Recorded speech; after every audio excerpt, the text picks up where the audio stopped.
on this last game, we are going to be playing on a system called Bedlam, which we've had a lot of fun playing on, but primarily in free-for-alls. We haven't seen this in a 1v1 before, and I am fascinated to see how a map, which is a radius 700, so larger than your normal 1v1 map, so I'm interested to see how this plays.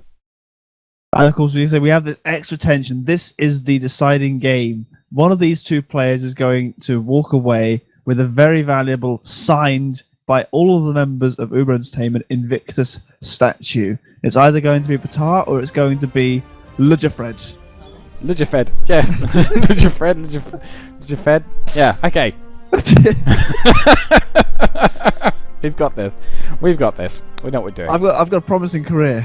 Oh, absolutely. So here is Bedlam, and as you can see, it is quite the varied map. If we're going to see a land titan, it's going to be on this one, because especially the Atlas and the Ares can do really well here, because early on, these stretches of water can make the back of your base feel quite safe. But once people start hitting tier 2, there's so many hover possibilities and amphibious units like the Manhattan, the Kaiju out of the Naval Factory. So many opportunities to get across that water in what was an opponent once thought safe and suddenly devastate the base. And I've had entire naval forces routed by an Atlas Titan just suddenly stomping into the water. It was quite a sight to see. So this is a map, for a 1v1, this is a map with all sorts of possibilities. Obviously, they will start on opposite sides of the map, and there are so many routes, and there are so many of these little raised platforms here, which can make mini proxy bases quite easily defensible locations. I don't actually think I have seen any 1v1s on this map yet. I think I've only ever seen these in free-for-alls, particularly fun with the bounty game mode, which has just been added into Titans. Well, I'm just being reminded by some of my fellow casters that they predicted Patar for the victory. Let's see if they're right. But my boy Ledgerfed, I can feel that he's going to bring great justice to this. What are you thinking, WrongCat? Who do you favour for this one? I'm favouring yellow because it's a better colour. It's a better colour than black. Black is a boring colour for PA. I think bright colours is the way to go. So I'm cheering for Team Bright Colours here. I don't know. I think the Patar. Gotta give him the edge on this one, I think. He is a superb player. Both of them go for slightly different openings here. Patar again going for an air start with some heavy scouting. And meanwhile, Ledgerfed going for the bot fabbers. And one of the changes to Titans being that those bot fabbers now the fastest ground fabber, but also less efficient than the vehicle fabber. I feel like on a map of this size, having air factories is actually not an unwise move in the slightest, because having that extra movement speed, and air fabricators from memory are more efficient than bot fabricators at the moment. That's a wise move for getting as much expansion as fast as possible, and particularly on this map where you've got lots of water, lots of broken bodies of land. Having air fabricators gives you a lot of flexibility. I mean, for example, this little spit here, Patar can easily just send some fabricators over to there and just dunk down 4 metal extractors, no problem at all, and no real competition there. Of course, it does open the door with the addition of these new floating, hovery, tanky things. I've forgotten the names. They're called Drifters. That's the one, Drifters. Those are, again, a new addition to Titans, and that does sort of close the gap a little bit between the land masses.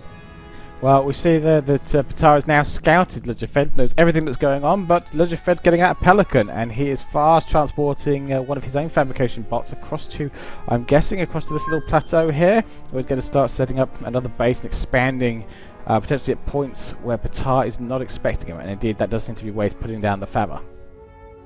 I would have expected if he was using a Pelican, then he would have been wiser going for vehicle fabricators, because obviously their main disadvantage is their speed. Using a Pelican completely negates that, of course. So that would, if I were to be doing Pelican drops of fabricators, I would be using vehicles personally. Well, I think at this point simply that he doesn't have any I think we're going to see him go heavy bots, primarily because he can get the amphibious elements, and already one of the players got a naval factory queued up.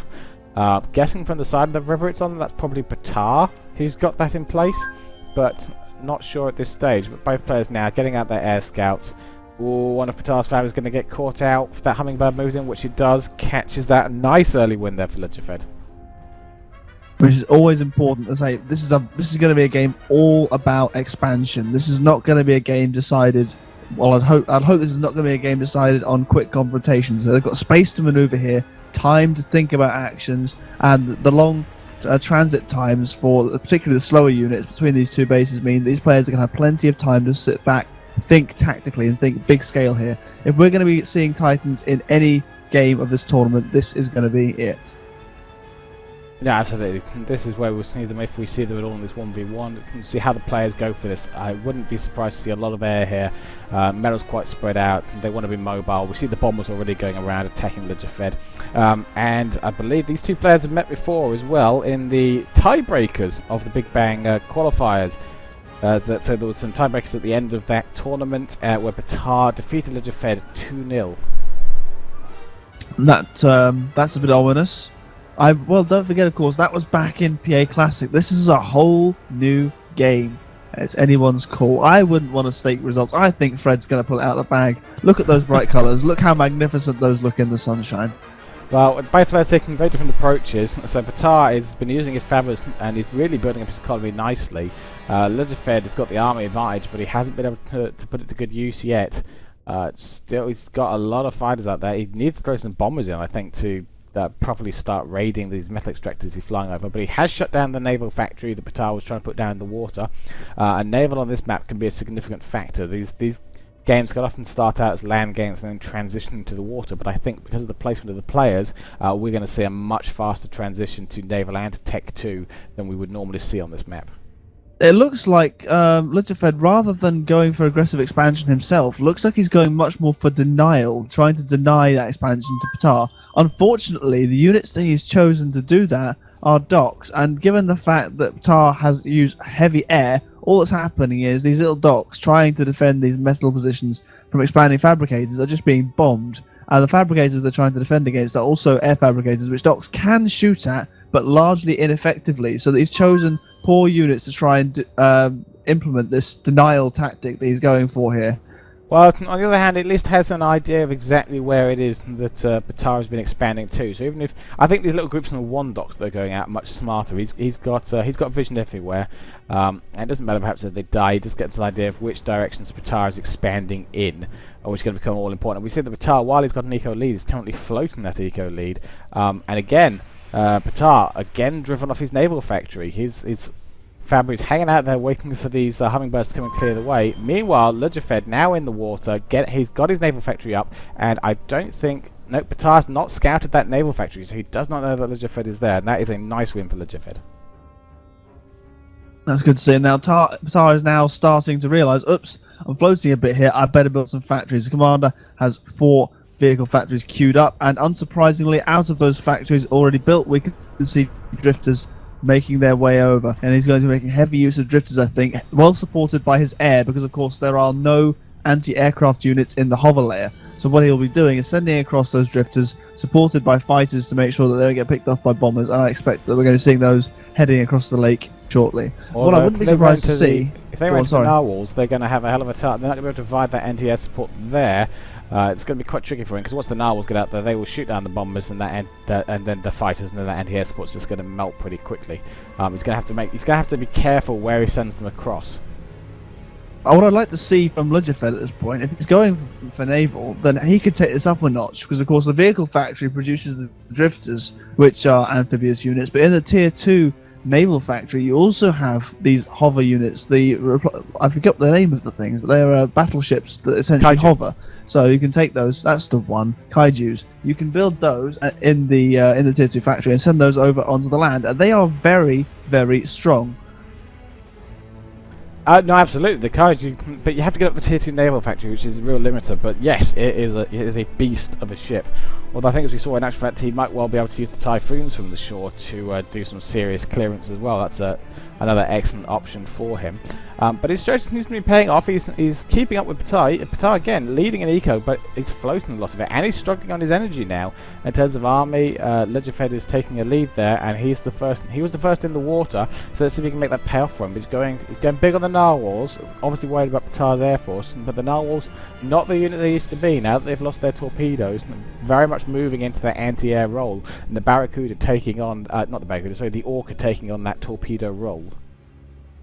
You see, after a fairly sluggish start from Legifed, he's actually picked this right back up again, and he is making full use of his economy, whereas Batar is not. He's just not building enough factories, and I think that energy is being a real limiter on Batar. I don't actually see... He's got his commander, he's switched away from building factories into building energy with his commander, he's obviously realised he's got a slight problem, that he can't convert all of that metal into useful units quick enough because he doesn't have the energy to support it. Why is that little line there? He only has 5 power generators powering all of his production, so he's obviously having to step his game up in that regard. And in the meantime, Ludgerfed has taken advantage of that blip and has caught him right back up again. Yeah, Ludgerfed's really doing good here. As you said, sluggish start, but he's got the air feathers out there. He's starting to expand. Patara has been raiding some of the expansions of Ludgerfed, but yeah, Ludgerfed now getting bot feathers down everywhere. He's dropping his pelicans off. He's getting his air feathers out there. He's starting to make some aggressive pushes in the naval area, and Patara is starting to look a little constricted.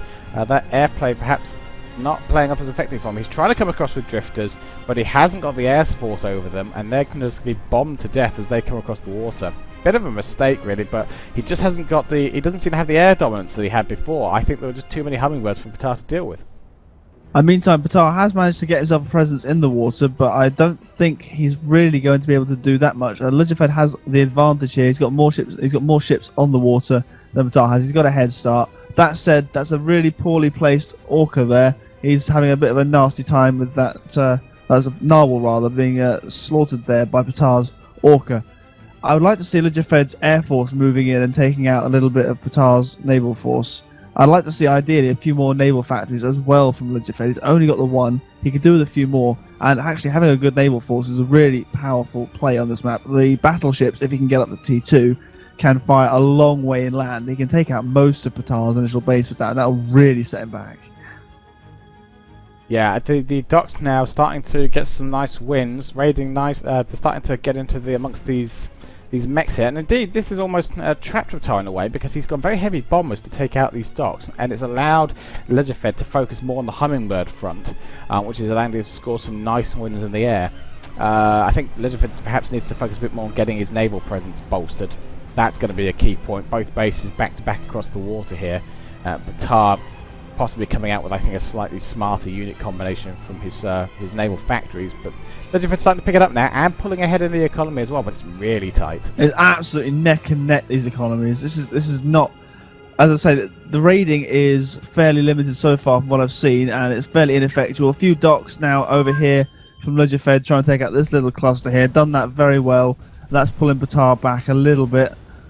It's just there's so much for these players to be focusing on. There are so many different battlefronts opening up, so many different expansions they're all trying to take, keep, fight over, and their attention is absolutely the most vital resource either of these players have on this map.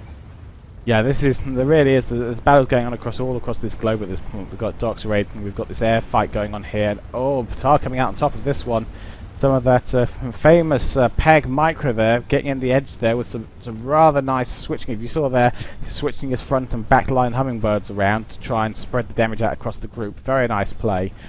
He's starting to... Let's get a count of the naval factories here. So we've got 2 up for Patara, third one going up for Ludgerfed. Both players now struggling for metal. A lot of raiding going on, starting to put them behind. We've got some idle feathers actually here from Patara, which is a real shocker. That's a sign of just how much attention is being spread around. Some drifter raiding going on that side as well.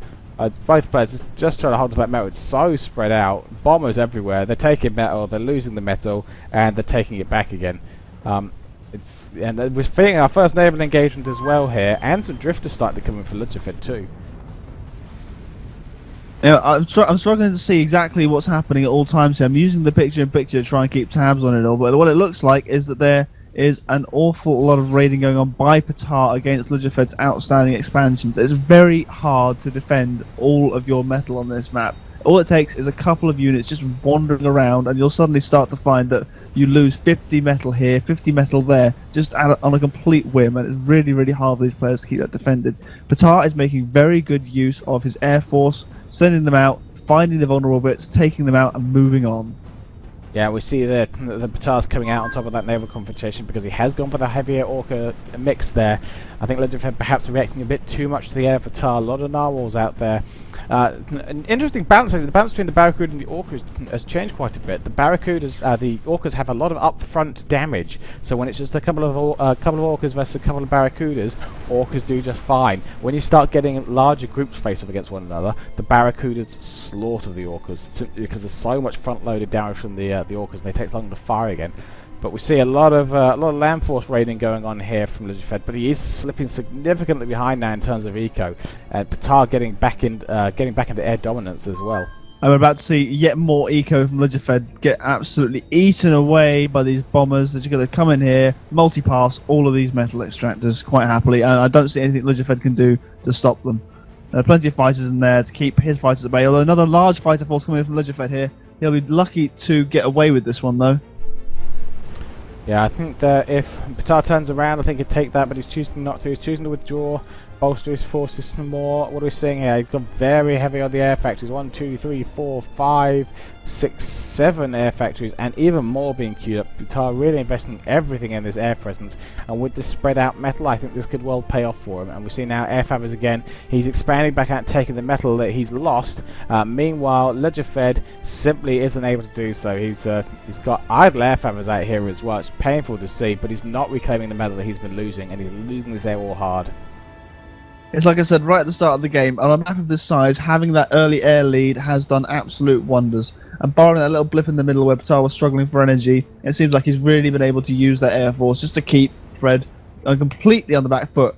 An exposed commander here, not the wisest of things. There are not that many bombers in the air force now. If there had been, that could have been a potential risk. There's enough planes there that the commander's AA would have been well distracted with fighters potentially not being able to kill off enough bombers, but thankfully Patar did not target him and has shot off elsewhere. Yeah, we see in actual fact Patar closing in that direction now with a small army of drifters heading across to the commander's position. Not sure if he's seen the commander is there, if he's just coming into, he's just setting himself up for some raiding, but he's got a reasonable force there. And with the greater nimbleness of the drifters, they might be able to kite around the commander rather well.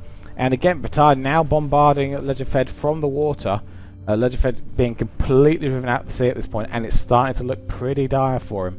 Closing down the economy gap, but just in terms of troops, he's significantly behind now, really been shut down. Yeah, Patar did in fact see that commander with the earlier overhead pass with his planes, and looks like he sent these in to have a little poke. That Uber cannon very well positioned there, took out the majority of that force. Commander is relatively safe. We now see a few more. These are all fighters. There are no bombers in this force coming up here from Patar and that commander. He needs to get away because the commander's AA is really quite powerful. He doesn't really want to have a big force of fighters stuck within the commander's range. Yeah, I'm looking to see if they're clearing the way for a force of bombers or something, but I think that's just a poor positioning by Patar. He's going to lose a lot of hummingbirds off the back of this. Quite unnecessary there. He's positioned there for later raiding, and unfortunately the commander is standing right there, loses all the hummingbirds. Very, very, very silly. But now with this naval dominance, he's just keeping Legifed away from the shore, and there's a lot of metal by that shore that Legifed can't claim anymore simply because the ships are there, sending across the drifters, and they're starting to break down Legifed's base. And really, Legifed looking in a lot of trouble now. He just doesn't have anything to hit back with. I'm just trying to figure out exactly what is Legifed can do here. I'm trying to see how many fabricators he's got. The answer is not many. How many mobile military units he's got? The answer is, again, not many. I can't actually see what he can do at this point. All he has, really, are fighters and a few drifters just being pushed out of the factory now. But largely, I think Patar has got complete dominance on the mobile unit count here. I can't see what Legifed has to defend himself at this point. He just needs to start again. But Patar is not going to give him that chance. He is constantly harassing his eco. He's got 3 times the units that Legifed has, and those are all in effective combat positions. Yeah, and I think we're seeing the GG come out from Legifed there. He doesn't have anything to counter this. A significant push of drifters into his base there, and Patar not even having to take up to claim this game. Really nice to play with Patar. Really nice to play. I really want to go back over this game and see exactly where that turned around, because it was incredibly tight there for a while, and then suddenly there's just a massive economy difference between the two players, and we were so focused on the naval element. I think we may have missed some significant air action going on. I think Legifed did in fact just call a GG. Whether he's called GG, he's not deleted his commander yet, but he's conceded the game, I think. Yeah, at that point with the GG gone up, that is the concede. But yeah, he's walking his commander towards those orcas. Yeah. We look around the map now, we can see just this huge air force of Batar, significant naval forces positioned along there, and drifters just pushing through the centre of the base now, and there is just no counter at all from Ledgerfed at this point. Yeah, Ledgerfed just walking in there, quite happy, walking into those orcas. Come at me, bro. What you gonna do? Oh wait, he's gone. That is Ledgerfed defeated, and that means that the winner of this signed Invictus Commander statue is Pag Patar. And out comes the yay. The yay has been called by Patar. Patar very excited that he is winning. He is walking with the Invictus signed Invictus statue, a very desirable prize that I know a number of the casters here wanted to get involved to grab. Sorry boys, casting time for you, but Patar keeping up his perfect record against Ledgerfed there, claiming the win in the 6th round, and that does take him to the top of the standings, and there is no one else who is in a position to challenge him for that. So that is the tournament claimed by Patar. But let us take an opportunity just to have a quick look. No, he's got a nerdy grin on his face right now. let us have a quick look at this game, because I want to have a look at exactly where this turned around for them. Let's have a look at this metal production. If we could just translate this into seconds, I think we're looking at around about the 13 to 14 minute mark. There looks to have been Patar suddenly accelerates his production and Ledgerfed loses his, and let's try and find out exactly why that happened. And so about 2 minutes 20, both players sat on 180 metal, and then it started to slip away. Ledgerfed started to diminish. I think that's some very effective raiding by Patar. There was a force, I can't ping on the map of course in ChronoCam, but there was a force around about 1240, took out a nice little clump of metal all on the far side of the planet. I think that was the beginning of the decline of Ledgerfed's economy, and Ledgerfed just didn't respond with effective raiding in kind. It looks to me that this massive confrontation that happened at 12:24 between the two air forces that Ledgerfed came out the worse on, at that point it freed up Patar to start doing these air raids, and Ledgerfed no longer had a good response to those air raids. I think that was, I think by the looks of it, that's what turned the game for him, because we see him rolls out with his own air force again. Is it simply that Patar is producing these aircraft faster? Let's have a look at the numbers of factories going on here. So we've got 4, 5, 6, 7, 8 aircraft factories at that point. 1, 2, 3, 4, 5, 6. So you've got two more air factories, and more being built for Patar, and I think he quickly just turns that around. Very, very tight game though. I feel that Ledgerfed would have done significantly better if he hadn't done such a poor composition in the water area. Well, actually, let's also bring in, as this is our final game of the evening, let's bring in our other casters as well. So let's bring in Sorian and Ghost here to have a look over this game. He won't sell me the statue.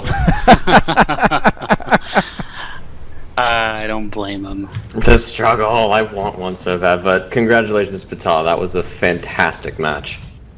Yeah, he played this map very smartly. I mean, if you were Ledgerfed, what do you think Ledgerfed needed to change in his build there to claim it? Because as we said, around about the 12-minute mark, it was a very close game. Yeah, I think you hit the nail on the head though. Like, I'm watching the replay from that point, and it's Patar's out pushing out with tanks and bombers.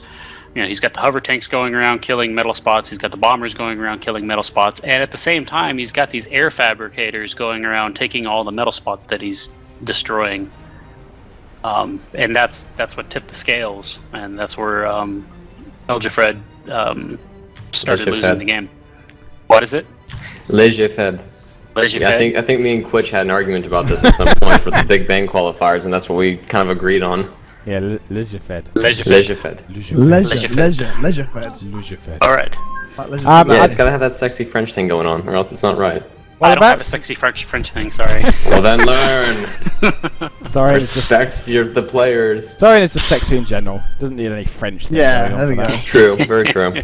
Okay, so around about the 14-minute mark, I mean, Ledgerfed is completely driven out. Ledgerfed is completely driven out of the water, and I think, yeah, even without the air, if he'd had the water, he'd have been in a good position to because the way this map is designed is that so much of the metal is coastal, and an air force really has problems attacking naval. And indeed, if you hold the water, he wouldn't need an air force. He could come back in with typhoons, and I think probably take the air war back. But I think he was just too passive in the water. He gets in there first, he's not scouted by Batar, and then he's really passive with that naval presence and takes far too long to build it up. And if he'd been more aggressive in the water, I don't think he'd have suffered some of the significant losses that he did. Those drift tanks wouldn't have been able to make it over so easily. He wouldn't have been shelled from the sea. Well, that, and I mean, just looking at the economy, I'm at like 15 minutes right now. Ptah has pretty much double of what Lejafet has. So, I mean, yes, the passivity, I think that's the word, yes? In the naval... Passivism? Okay, sure. In the water, I mean, that was definitely very critical, but I mean, he was trying to do these docks runs here and there, but he really wasn't expanding on himself, and I think that was another thing that Lejafet really needed to improve on was, I mean, he had his only 2 air fabricators, or 4, excuse me. He had 1 building a metal extractor, 1 just kind of sitting there having tea with the commander. The other 2 just got murdered by some hummingbirds. I mean, he really wasn't expanding as much as he should have been, I think, if he was really trying to stay into this match. I think really it started to just crumble there for him at the 15-minute mark. Yeah, there was definitely a snowball effect at that point. He lost the air war. Batar pretty much was free to run around the map, and I think it's as well that Lejafet had opportunities to rebuild the metal that he was losing and was not very good at reclaiming spots once he'd lost them. I think perhaps that Batar was just... well, let's have a look at the command rate and see if that's actually true. I don't know, Lejafet in actual fact is managing a higher APM for most of this game. But APM doesn't mean skill. We've seen that multiple times. No, but I'm thinking in terms of awareness. Well, the ability to rebuild. Yes. Well, did he have the clicks necessary to rebuild as fast as he was being raided? Or perhaps it's simply because Batar had him on the back foot so much. For Batar, as much easier to swinging his bombers around. Meanwhile, Lejafet on the back foot is having to respond in 20 different locations at once. I was saying, you might have just been drawn everywhere, and I mean, especially on a map of this size. I mean, I know at least for the first like 5 or 6 games that we were casting, I mean, I think all of them ended before 10 minutes. This one took 20, and I think just the time. I mean, these players have played what 6 or 7 matches each alone, so I mean, the strain of prolonged games can really get to you after a while. Well, I think the expansion thing. I'm watching the replay again from Lejafet, and I think the expansion problem he was running into is it looked like he was using air fibers to go build the metal spots when he had already lost the air war. Like you don't send air fibers out when you don't have the air necessary to defend them, and he certainly didn't by that point in the game. And they just kept on getting chewed up by Ptah.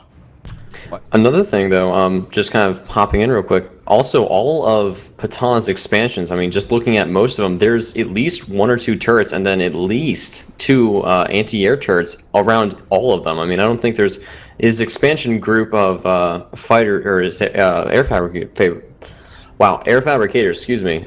They did just get picked off, but like everywhere else, there was just protection over all of them. So even if Lejafet found Ptah's stuff, he always had to pay for it in some way. Yeah. What I'm seeing actually is as the game goes on, and it could well be due to these turrets that Ptah quite smartly put down, but the attacks, the land attacks that Lejafet had been mounting so aggressively early on, sort of stop. After about the 10-minute mark, he stopped sending. I think a little bit later than that, but he stopped sending ground troops across. The attacks sort of tail off a bit. We see a stream of docks come over to one side, but it's the far side of Ptah's base where he doesn't have much in the way of land mechs, and on the side where he does have a land presence, it looks like the drifter tanks sort of shut down any play by Lejafet over there. Really good use of them actually, because it allowed him to raid, but at the same time stop Lejafet raiding in turn on the land side of his base. I do have to go back to this naval point though, and just go that I think if he'd been better, if he'd done better in the water, I think he could have done, even without the air, he could have done so much more. There's just so much coastal stuff here, and the base is based off the coast as well. You can do so much with naval on maps like this. Absolutely. There were options there which Lejafet did not take advantage of. Lejafet. He's on the stream now. Please feel free to send us a letter with the correct pronunciation of your name for this. Or just send an audio, like a YouTube video of you pronouncing your name. Exactly. Let us and then know. What we'll do is we'll go back over the recordings and dub over all of our mispronunciations. Dub over all of them. Yeah, but and now we see an attack by Lejafet. It'll be natural and smooth, the kind of No, he'll record like 5 or 6 of them in different situations. So like a sad version, a happy version, a fast version, and a slow version. So like every time Quitch says his name, then he can just copy over each of them. That sounds perfect. That sounds perfect. So suddenly in the middle of it, it can be like, again, spawning in here. Leisure Fed! There you go. Exactly. Blend it in. Well, I have to say, I must admit to being slightly disappointed that we didn't see Tech 2 come out here. Was really hoping for that, and perhaps a Titan. Or it would have been nice actually to see an Angel get mixed into those forces as well, because I imagine that with the limited time the players have had to prepare for this, they haven't seen all of the units yet. But the Angel is really a game changer. That thing is a beast. It's defensive unit. You don't get it for the repair. You get it for the fact that it can shoot down projectiles. You stick one in the middle of the Air Force, and suddenly your Air Force is coming out top of every engagement. Have you guys played with the Angel yet? Oh yeah. No, I usually never build air. Sorian, I've done. Angel, yeah, twice. definitely. Definitely, I've used those during the internal playtests. I have to ask then, how would you counter that? Is it just like all the bullets, the anti-air missiles just hit the Angel instead of the actual fighters, or like how do you actually kill an Angel?